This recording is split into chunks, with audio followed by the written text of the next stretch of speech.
안녕하십니까, 최경구 목사입니다. 명성교회의 김하나 목사, 위임 목사 청빙건에 대해서 2021년 1월 1일자로 104회기 총회 결의의 약속에 의해서 위임 목사로 복귀함으로 인해서 사실상 명성교회 문제는 우리 교단 안에서 해결되었다, 이렇게 말씀드릴 수가 있습니다. 그 명성교회의 문제는 복잡한 문제가 아니에요. 사실 간단한 문제입니다. 개교회 담임 목사 청빙 문제입니다. 전임 목사가 은퇴하고 난 뒤에 후임으로 후임 목사를 청빙하는 부분에 대해서 그 교인이 원칙적으로 결정해야 되는데 우리 교단에서 그걸 법으로 만든 거예요. 다시 말해서 미자립교회는 이제 후임으로 자녀들이 청빙될 수가 있고, 또 자립교회는 자녀들이 청빙할 수 없다, 이렇게 정치 28조 6항에서 만들어진 겁니다. 그런데 이미 은퇴한 목사의 자녀의 청빙에 대해서는 제한할 수 없다는 것이 99회기에 그때 1호 2호는 결정이 되고 3호는 부결시킨 것입니다. 그래서 이 부분에 대해서는 명성교회의 김삼원 목사님 후임으로 김하나 목사가 청빙이 된 것에 대해서는 한편에서는 합법적인 청빙이요, 한편에서는 불법적인 세습이다, 이렇게 해서 몇 년도 안에 논쟁을 하게 된 것입니다. 헌법위원회 해석도 그 당시에 5번 28조 6항에 대해서 이제 해석이 나왔는데, 한 번은 포괄적인 해석, 이미 은퇴한 목사의 자녀도 청빙할 수 없다, 28조 6항 1호에 해당된다, 이렇게 했고요. 그 다음에 4번은 이미 은퇴한 목사의 자녀는 28조 6항 1호에 해당되지 않는다, 청빙할 수 있다, 이거죠. 자, 그렇게 해서 4번 해석을 한 것입니다. 그건 또 장로의 대의정치 위배가 되고 교회의 자유라든지 교인의 기본권을 침해다, 이렇게 해석해 준 것입니다. 그래서 수정, 그 다음에 삭제, 이제 보완해야 된다, 이렇게 헌법위원회에서 해석을 한 겁니다. 자, 그래서 여기에 의해서 이제 총회에서 재판 2번 했죠. 원심 재판, 그러니까 2018년 8월 7일날 재판은 명성교회 건에 대해서 승소로 판결을 했고요. 또 이제 재심을 요청했는데 그것이 2019년 8월 5일날 이제 재판을 했는데, 거기서는 재심에서는 원심 재판을 또 뒤집어 제키는 그런 결과를 초래한 것입니다. 물론 거기에 이제 많은 문제가 있죠. 103회기 총회에 이제 법리부서 보고를 다 받지 않고 재판국원들을 다 일괄 교체를 했어요. 그 교체된 재판국원을 통해서 재심을 한 겁니다. 그러니까 문제가 있는 거죠, 사실은요. 자, 그래서 이제 1대1입니다.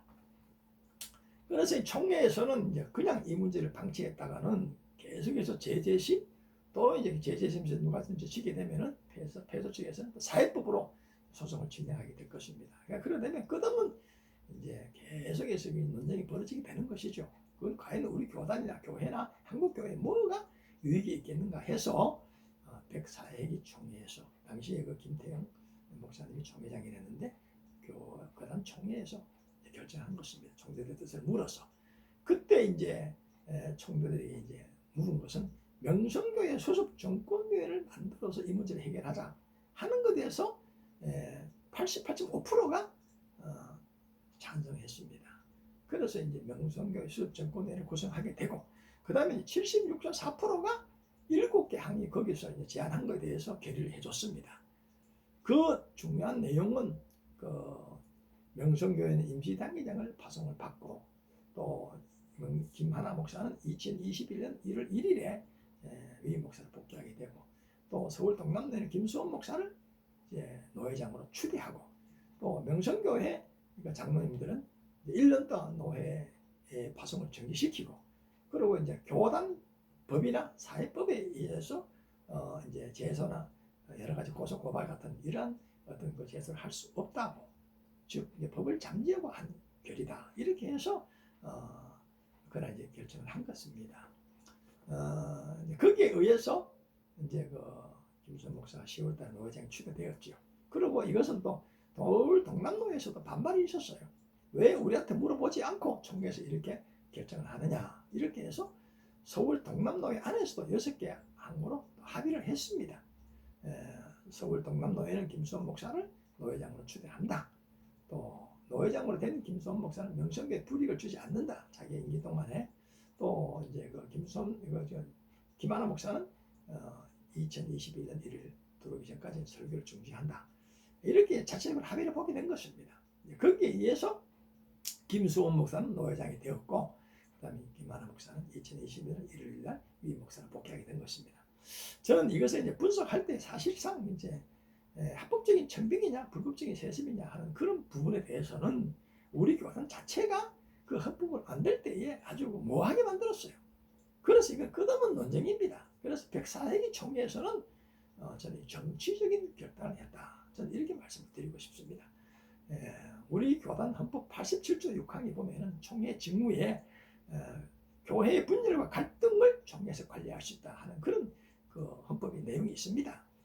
저는 누가 뭐래도 그 규정에 의해서 104회 총회에서 그런 이제 결의를 했다. 저는 이렇게 보고 있습니다. 정치적인 어떤 결단이죠. 총회는 그냥 방치하면 안 되지 않습니까? 명성교회라 하는 그런 어떤 대형 교회고, 또 우리 교단에서 제일 큰 교회요. 한국 교회에서 아주 중요한 위치를 차지하고 있고, 세계 장로교회에서도 아주 우리 명성교회가 최고로 대형 교회, 큰 교회입니다. 그래서 그 교회가 어떤 결정이 나는 것에 대해서는 영향이 대단히 이제 커지게 되죠, 사실은요. 그래서 제가 생각할 때는 이제 교회 중심적으로 정치적으로 하나의 답을 본 것입니다. 그래서 누가 법이 옳으냐 그러냐에 대해서는 서로가 쌍방이 자기 유리한 대로 자꾸 주장을 하니까 끝없는 논쟁입니다, 사실은요. 그렇게 해서 잘 이제 해결했다, 저는 그렇게 봅니다. 그리고 명성교회 그 목사 청빙의 문제는 개교회 단임 목사 청빙의 문제입니다. 한나라의 대통령도 국민이 선출하게 되고요. 구청장도 국민이 선출하고, 학교 반장도 반원이 뽑고, 조합장도 조합원이 뽑지 않습니까?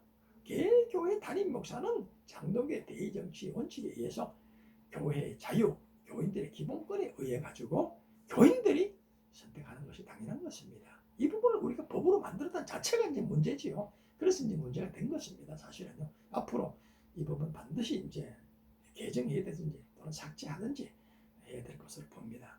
그래서 우리 교단도 또 이제 더 이제 부흥되고, 또 한국교회도 앞으로 좋은 교훈 가운데서 나가야 될 거다, 이런 생각이 들고요. 저는 또 한 3년 좀 이 활동을 했기 때문에 여러 가지 정리해서 한국교회에 또 우리 교단에 어떤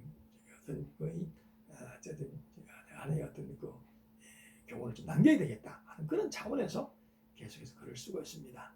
지금까지 여러분들 협조해 주신 것에 대해서 진심으로 감사를 드리고, 앞으로도 계속해서 그 명성교회나 또 우리 교단을 위해서 기도해 주시면 고맙겠습니다. 예, 감사합니다.